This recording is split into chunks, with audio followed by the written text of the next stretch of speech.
Aloha and welcome to Thumbing Through Yesterday, the podcast where we take our favorite books from the shelf, dust them off, remind ourselves why it is we love them.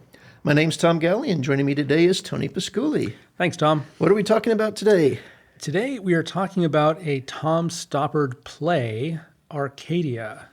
And Tom Stoppard is probably my favorite living playwright, and Arcadia is probably my favorite play by Tom Stoppard. Really? And I've never seen a production of it. And we'll talk more about that. Yeah.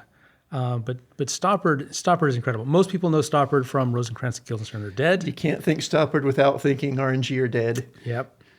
Which was a great play. And I have seen productions of that, and it's great. And it's kind of had its moment, and I think its moment has passed. And I've been fortunate to see a couple of other Stoppard plays live. I saw Rock and Roll in London, and I saw Leopoldstadt, which is his latest, in New York. But I've never seen this one, and that is a tragedy. Especially when you look at like the original cast list that's published in the beginning of the book. Mm-hmm. Yeah, I mean you have Rufus Sewell and I don't even remember all. Just like a handful of the names you would recognize. Just like damn. Yeah, it was impressive. That strikes me as odd. I mean, just at a glance, this is a relatively easy one to mount. It seems like this would be almost a go-to for people who wanted to dip their toes in the Stoppard pool. It is, I think, not. I have read this as literature. I've read it as a director considering a production. I think it's actually pretty challenging. And one of the challenges is the set. Which he downplays, but I don't think it's as simple as he makes it seem in the stage directions. But the other is just that this is a dense play. I mean, this play makes Rosencrantz and Guildenstern look like a limerick. This is intense. This requires a brace of dramaturgs to get all the math and the references right. And it's also beyond that. And again, I've never seen a production, so I don't know. But as I read this, I think, God, how would this play on stage? Because it's so verbal and it's so quippy and it's so intellectual that it would be very easy to just leave the audience behind, I think. Mm-hmm. Yeah. So still, I would love to see it or love to do it maybe someday. Yeah. Well, quippy seems like a good place to start. It's one of the things that I did take away from this. It had and everything is a Douglas Adams feel to me, right? You give wry banter and suddenly it's Douglas Adams in my mind. But I mean, there were parts of this that felt very Douglas Adams to me. Mm-hmm. The one thing I highlighted here, but surely a hermit who takes a newspaper is not a hermit in one whom can have complete confidence.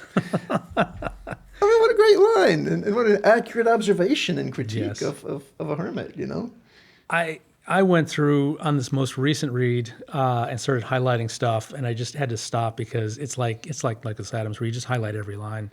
Yeah. But like the opening line of the play is Thomasina Coverley, who is a 13-year-old precocious girl, very, very smart. And she says, Septimus, her tutor is Septimus Hodge, who is only 22. Septimus, what is carnal embrace? And Septimus says, carnal embrace is the practice of throwing one's arms around a side of beef. Is that all? No, a shoulder of mutton, a haunch of venison well hugged, an embrace of grouse. Yeah. Yes, he's dodging the question, but it's very clever. It's very funny. Yeah. Yeah, and I mean, from an audience perspective, we start with a laugh and people get very engrossed, very involved quickly. Now, I only read it once, and I feel bad I didn't budget my time better because I should have known. I need more than one pass through this. But I mean, even sitting there reading and able to flip back and forth through pages, there were parts of it that I got lost. Yeah. I have no idea why Lord Byron was ever mentioned in the first place, or what his lack of presence in the play is actually about. It doesn't seem to me that contributed anything. And clearly that's a mistake because it's half of the play, We have evidence that he was here. And I think we have evidence that he had sex with one of the women, Mrs. Chater or someone else. I think it's all about Mrs. Chater, but yeah, possibly Mrs. Chater. Mrs. Chater was very busy. Yes. But I think Byron is mostly there as a peg, as it were, as somebody else says later about the hermit, as a peg to tie stuff onto. It is Byron's presence or not that makes everything else that's connected to him significant. It's why, what's his face? Nightingale. It's why Nightingale is here, looking for the Byron connection, because he thinks Byron wrote this review, and he thinks that Byron killed Chater in a duel. And neither of those things happens to be true. But if it wasn't Byron, there would be no interest. And he needs to have a way to get that information out and create the tension there. But I think also there's this idea that the past is unreliable. Yeah, they're concocting these theories out of fragments. And we know because the play, by the way, conceit, the play takes place in two time periods, the early 1800s and the early, I want to say 2000s or late 1900s. Yeah. So about 200 years apart. So we see what's actually happening with a lot of these characters that are being speculated about later on. So we get the unvarnished truth, which is not that clear either. And then we get the speculations later, which are even murkier 200 years down the road based on fragments. Yeah. That is fun. I got kind of a Memento feel about some of that. Yes, very much so. Where you'd hear the theory and then you'd see the reality, and then you'd see the reality and then hear the resultant theater. But even more, the stronger connection to Memento is that he writes down these facts. He tattoos them on his body, right? They are written, and once they are written, they become fact. But we know that he's unreliable. He writes down non-facts and then treats them as if they are. So that's an excellent observation. Yeah, I like that. Cool. Yeah, I can't say enough good things about this. I love this place so much, even though I don't fully understand it myself, and I think it would take staging it to understand it completely, to come to grips with it. There, especially when you get to the end where you actually have the characters from both time periods coexisting in the space, carrying on parallel but independent conversations, trying to read that and keep in mind, wait, this character goes with this character and they're from this time period. Yes. But that line relates to what this other character said who's paired with this character and is from the other time period. It was I had to be more analytical to extract from it the meaning that was there, and I feel like, seeing it, would have made that easier. Yes, that's my concern. Is it so intellectual that even seeing it, you would just kind of go, "Ah, yes, how clever," as opposed to "ha ha ha," right? That's my, and I don't know. If you have Trevor Nunn directing it with Rufus Sewell and Bill Nye. Then I'm sure it works. I'm sure it does. Would it work as a community theater production where no one can do, a spot-on English accent? Yeesh, I don't know. Maybe not. But I would love to try. Yeah, Stoppard is so good at that sort of wordplay too, where you say things cross over between conversations or misunderstandings. Or I marked a couple of examples. This is not an example of what I'm talking about, but it's just a great line. Thomasina's mother is saying, you're not supposed to be explaining the meaning of carnal embrace to her. And he says, if I teach the classical authors, if I do not elucidate their meaning, who will? And Captain Bryce says, as her tutor, you have a duty to keep her in ignorance. That's just wonderful. And that's actually a thing they revisit 2 or 3 times through the course of the script, the idea that his job in educating her is to keep her from learning certain things. Yes. But even Lady Croom's response to that is, do not dabble in paradox, Edward. It puts you in danger of fortuitous wit. Yes. Oh my God, these people are so smart. They are so fun to listen to. Yeah. Sort of thing you don't dare laugh out loud because you'll miss the next line. Yeah.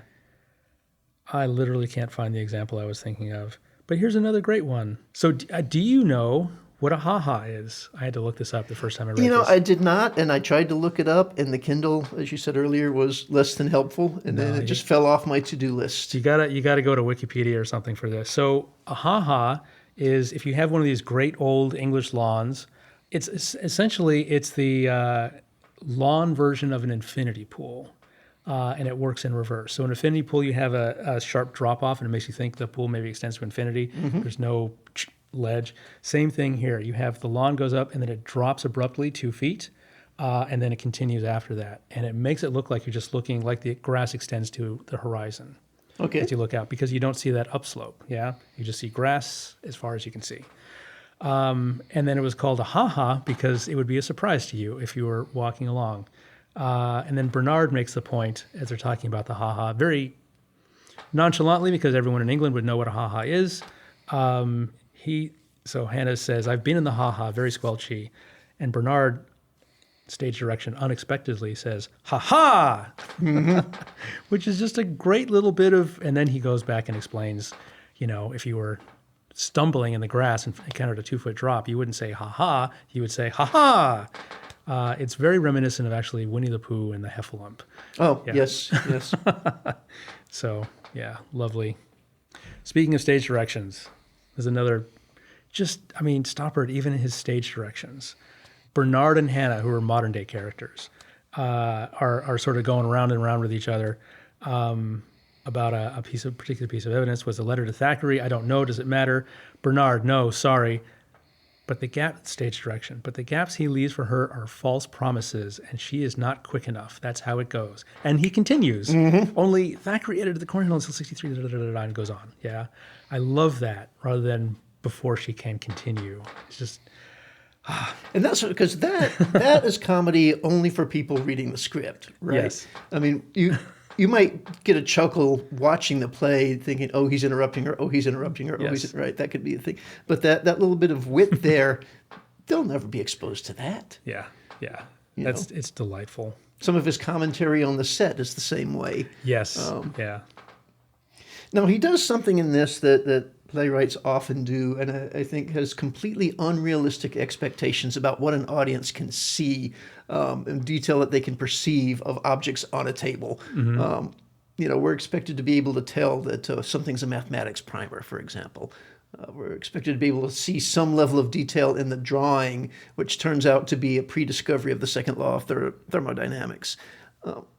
And these, if you're sitting doing it in the round in a 20-seat house, okay, Yeah. I buy that I can look over the shoulder and see what's drawn on that paper.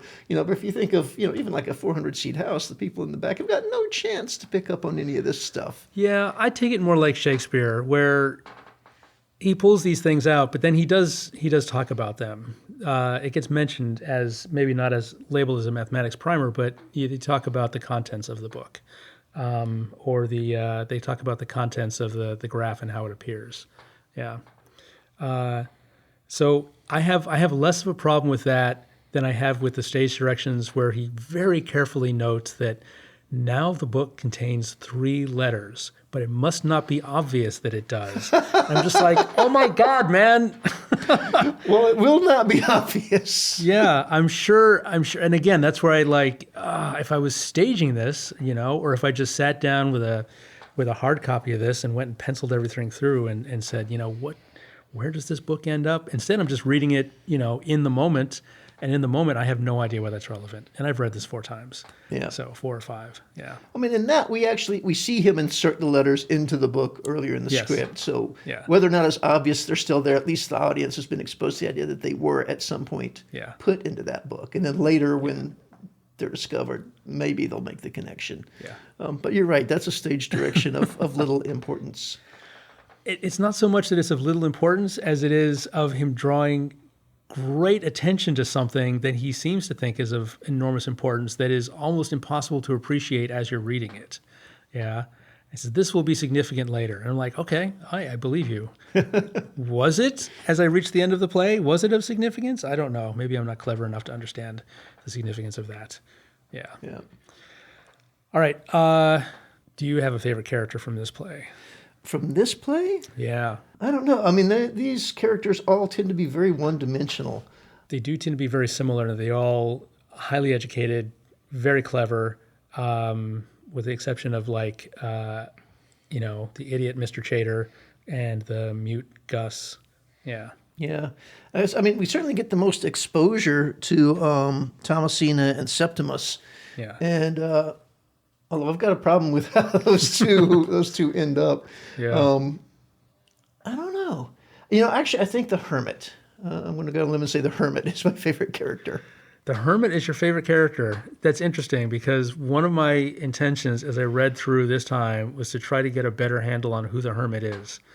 This is Godot. This is Waiting for Godot, right? There's no Hermit. Oh, I think there is a Hermit. You think there actually is a Hermit? I think there actually is because they find papers in the Hermitage, right? I think I felt like it was setting us up to believe that Septimus takes on the role of the Hermit. Yes. But we've also got this whole thing with them moving papers into the lavatory and moving the astrolabe or whatever it was into the lavatory, right? So it's not hard to imagine that papers just get moved out there. That's true. That's true. Yeah, it's possible. But we know that Thomasina dies tragically young, so there's no one else to do those calculations. So I took it as Septimus, after the debacle with the duel, ends up just staying on in the Hermitage and carrying on her calculations. They certainly set it up for us to believe that it could be Septimus. Yeah. But whether or not it is, we never, just like Byron. Yeah. Right? Yeah. Byron might be my second favorite character. He does not appear in this thing, right? So the Hermit doesn't appear in this, but the Hermit is of great significance. I'm going to go out on a limb and say that Lightning the Turtle is your third favorite character. I actually really loved the bit with having turtles as paperweights. And the comment that this turtle looks an awful lot like that turtle. I don't remember the name of the one that wasn't lightning. Plautus. Which is a pun in itself, yeah, because he plouts. Plot. Yeah, so I love this play. I mean, I love this play for a number of reasons. One, it's just clever and funny, and I love Stoppard. Two, I love this character of Thomasina.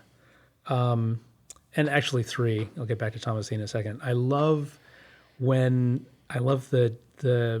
interaction between Bernard and Hannah when people are just really, really passionate about something esoteric and insignificant. Mm-hmm. Like there's a play called The Lisbon Traviata. I don't know if you've seen it or read it. Diamond Head Theater did it as one of the first shows I ever saw at Diamond Head because it wasn't a musical. And their audience was so upset with them, they lost a bunch of subscribers and they never did anything like it again. I thought it was brilliant. And it's about two gay men who are obsessed with Maria Callas, who's an opera singer. And they just spend the entire time talking about which of her recordings was the best. And pulling out, bootleg vinyl to prove their point until one of them sort of loses it and stabs the other one. But that obsession with something so particular, and not just an obsession, but a detailed manic obsession where they just dive deep onto the every particular of it. That's what these two remind me of. That sort of turning their massive intellect to a very small problem and just worrying it like a dog. Mm-hmm. I love that. Yeah. It's a great delight to me, even if I don't understand what they're talking about, just to see two people going at it like that about something and being confident. And I am confident because it's Stoppard that they know whereof they speak. Yeah. That it's not just gibberish. Yeah. Yeah. So, but Thomasina, oh my God, for me, she's the heart of this play. And the times when I've thought about doing this is when I met a young actor who could conceivably play Thomasina. I thought, okay, now is the time. Now is the time to stage a production because that is the central role. And it's tragic. It's tragic. She invents chaos theory 200 years ahead of her time, and then it gets lost because she doesn't have a computer. She doesn't have a way to push it forward, and she's a nobody, and she dies young. Yeah. Yeah. So another thing that gets lost in the past, and I think is it Septimus? Somebody says, can't find it. I think it's Septimus saying, don't mourn what we lost at the Library of Alexandria because everything will come around again. Yep. Yeah, we'll don't count what we lost, count what we still have. Yeah. Right. He but talks even about that. Yes, but even what we lost, someone will write those lost plays of Sophocles again, maybe in another language, maybe 100 years from now, but they'll come back in some way or some form. Yeah. So Thomasina also has some wonderful speeches. The passage she's being forced to translate is about Cleopatra, and she goes on a little rant about Cleopatra. I hate her. I hate Cleopatra. Everything is turned to love with her. New love, absent love, lost love. I never knew a heroine that makes such noodles of our sex. What a line. It only needs a Roman general to drop anchor outside the window, and away goes the empire like a christening mug into a pawn shop. Yeah. Wow. Wow. And that's, reflecting on that, a lot of what gets lost in this play gets lost because of carnal desire. There's a lot of the action here revolves around Mrs. Chater's infidelities and people being forced to move on because of them, or cover up because of them, or misrepresent all sorts of things because of them. We don't get to meet Mrs. Chater, do we? I don't think we do. I don't think she appears as a character. I don't know. I'll have to stick her on my list of favorites. Anyone who does not show up on stage. Yeah, no, she never makes an appearance. I wasn't terribly happy that we end up with the 16-year-old Thomasina lip-locking with her tutor of the past 3 or 4 years, Septimus. 26-year-old at that time, he would point, have been 26, 27. Now I realize, 19th century morals, that it might have been okay. At 16, she was probably pretty adulty by their standards. But, I don't think that plays well. And it kind of comes out of nowhere. Well, we know that Septimus isn't one to keep it in his pants. Yeah. And I don't think there's anyone else in Thomasina's life who appreciates her intellect the way that Septimus does. And Septimus is kind of flip about it, but he does engage with her and he does take her seriously. And everyone else just kind of ignores her. Yeah. Which is another tragedy. Yeah. She's quite bright and she's just dismissed. Yeah. She's a nuisance. They talk about her learning the pianoforte. Let's stick with the first part of that. Yeah, restrain her to the piano until she has mastered some elements. This is good. So they mention very early on, Septimus assigns Thomasina a math problem, and the math problem is Fermat's last theorem. And she says, "It is very difficult, Septimus. You will have to show me how." And he says, "No, this has kept mathematicians occupied for the last 150 years. I thought it might occupy you for at least a quiet hour or so." That was good. And then one of them, I forget who, says, "Oh, there's a note that he found a perfectly lovely proof of it, which is too small to write down on the margin." And Thomasina says, "Oh, I see now. The answer is perfectly obvious. Mm-hmm. This time you may have overreached yourself." And she says, "No, it's perfectly obvious that it was a joke." Yeah. Which is great. Great insight. Which she then repeats. Yes. She makes that joke herself, but it turns out hers isn't a joke. Hers isn't a joke because she can't write it down on the margin, but she does have a worked out method of iterated algorithms that generate fractals and precede chaos theory. Yeah, which is, she's ahead of her time by 200 years. And what's wonderful about that from Stoppard is, again, it's not this sort of sci-fi gibberish where some character just randomly says quantum something and then blah, blah. Right. Is that it's true that anybody at any time could have discovered fractals and chaos theory because the math is simple. It's literally arithmetic. And the only thing is it would have just taken a lot of time to generate enough data to actually find a pattern. Mm-hmm. Yeah. And who is it? The one who's pursuing the grouse, who's looking for data in about grouse in the log books, the hunting books. Valentine. Is it Valentine? Yes. Valentine is pursuing research about chaos theory as applies to biology and patterns of populations. And he says, Thomasina, when Thomasina was doing maths, it had been the same maths for a couple of thousand years. And for a century after Thomasina, maths left the real world behind. This feels like a thematic connection to the talk about the iteration of the garden. Nature was classical, math was suddenly Picasso's. But now nature's having the last laugh. The freaky stuff is turning out to be the mathematics of the natural world. And Hannah says, well, could Thomasina have? And Valentine snaps, no, of course she bloody couldn't. He's just instantly dismissive that this 13-year-old girl could have stumbled on something, even though it was right there to stumble on. And in fact, she could have, and she did. Well, and he comes around to that, but Yes. I think he's hurt, because he's an intelligent man. He's studied. He's been Yes. been educated, and this is beyond him. And the idea that this has been sitting here lost for 200 years, 100 and something years, by, like you said, a 13-year-old girl, what a blow to the ego. But he comes around. Yeah. It takes him a while. So anyway, I don't know what I have to say about this play other than go through and read all my favorite quotes. Except that it was interesting. I mean, we talk about favorite books, and this isn't a book in a traditional sense. It's a play script. It's not meant to be read. A play script is not meant to be read. It is meant to be performed. That's what I always say about Shakespeare. Is like, if you've only read Shakespeare, you haven't really experienced Shakespeare the way it was intended. And that's, unfortunately, is how we present Shakespeare to almost everyone, is in written form first, rather than on stage, where it makes sense.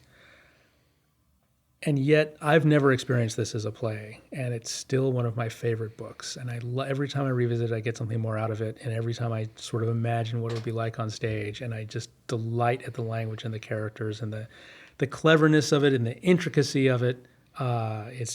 It's really fun. Yeah, and again, only having read it once, I have a sense of what I'm missing, and I know the points at which I'm confused. Definitely, I need to go through this, and it would be, like you said, it'd be a subject of study. Yeah. It would take a while going through it over and over again to even have a good feel for it, I think, and certainly not to master it. Yeah. Have you read much other Stoppard? Obviously, Rosencrantz and Guildenstern are dead. Yeah, I feel like I probably did read some Stoppard back again in college days, because I know one of the theater professors was really a fan. So I feel like there was probably one or two on the reading list, but nothing that's sticking with me, other than RNG. Most of them are not nearly as fun as this. He went through a whole period where he wrote these fairly dry political plays that were just... And I read most of his stuff. It's like once I encountered Rosencrantz and Guildenstern are dead, I'm like, this is my favorite author, and I have to read everything he's ever written. And then literally everything I read from him after that was a disappointment, a crushing disappointment. Until this, there's a play called Hapgood, which is as intricate and esoteric as this, but it's not that fun. And I got to see a couple of the productions live, which were delightful. But actually, I might have recommended this to you before. There's a play called The Real Inspector Hound. Yes, we've talked about that before. Yes. And that one, again, I've never seen it staged, but that one has the same sort of fun as this one, but it's a little bit lighter. It's not as thematically heavy, although it's pretty existential, and it's pretty dark in its implications once you get to the end. But it's about two theater critics watching a play, which is a murder mystery. And it's, I don't want to spoil it for you, but it gets involved from there. It gets very meta very fast. Yeah. And it's hilarious. It is hilarious. I would love to see that stage. And that's a short play too. It's like a one act. Well, maybe he's coming into his own. He's finding that this voice is his voice, and he keeps developing it. Oh, no, that's from like 20, 30 years ago. Oh, well. Yeah. No, his latest play, Leopoldstadt, is not funny at all, I would say. It's almost autobiographical, in fact. It's about, because Stoppard was, I believe, Czech, and his mother married an Englishman who took them to England, and that is the only reason that he survived World War II, because almost all the rest of his family were put into the camps and killed. And so he wrote about a family in Leopoldstadt, which takes place in Vienna instead of in Prague.